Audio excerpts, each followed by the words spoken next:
I'm Mark Gillespie. Welcome to another episode of WhiskyCast HD. I'm on Islay today at Bruichladdich Distillery, where they're celebrating the 10th anniversary of the distillery's revival. And it takes 10 years and a lot of rain to make a good whiskey. And that's what's come out today, because on this day, the Bruichladdich 10-year-old, the new Laddie Ten, is being bottled for the first time. Family, friends, and even a couple of managers from other Islay distilleries showed up for the first bottling run of the Laddie Ten. It's the first 10-year-old single malt produced here completely from whiskey distilled after Bruichladdich reopened in 2001.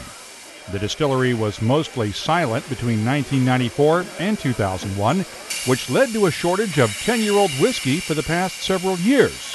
In fact, there were times when bottles labeled and priced as Bruichladdich 10-year-old actually had 12 or 13-year-old single malt inside just to meet demand.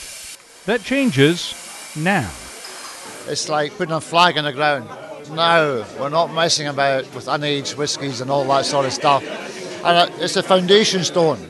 It's like the keystone in a bridge. You know, this is the one that will bring us together. We now have an identity, and it's a great product. And Bruichladdich, my sole aim was to make this Bruichladdich as good as the Bruichladdich it was made in successive generation, and it's turned out really, really well. So it's a massive, massive day for us and for the future of Islay. There are only about 3,000 people living on Islay. Head distiller Jim McEwen signed special first-day bottles for a lot of them on September 11th. Everybody's some hard critics here. The Islay people are your toughest critics. It doesn't matter about the scribes, what do they know?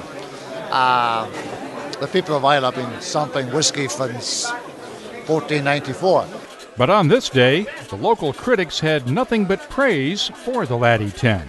There's been a lot of Bruichladdich expressions over the last few years with Jim's expertise, but this now is something that we can really hold our heads high and say the Rins distillery has finally come of age again. Will you be able to sell a lot of this at your hotel? Bucket loads. Hopefully bucket loads. You send me a copy of that, because he's a real miserable so-and-so. He drinks buckets. He drinks more than he sells. And Islay way of saying he likes a good bucket, which means a man who likes to drink. This guy likes a right good bucket, and that's where the word bucket comes from. While the distillery shop was crowded, the stills kept running. One of them dates all the way back to Bruichladdich opening in 1881. After the distillery was mothballed in 1994, the stills only ran once or twice a year, just to produce whiskey for blending. Many people in Islay thought Bruichladdich would become just another one of the island's many distilleries that now exist only in the history books, and a rare bottle or two. But like the children's story of the little train that could, the little distillery that could has climbed the mountain. For Bruichladdich, this is liquid gold, This is liquid gold. I mean, we have never sold to blenders.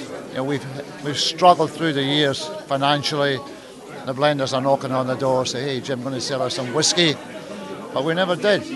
And this is now, we have the wherewithal and the stock to take this distillery to where it's never been.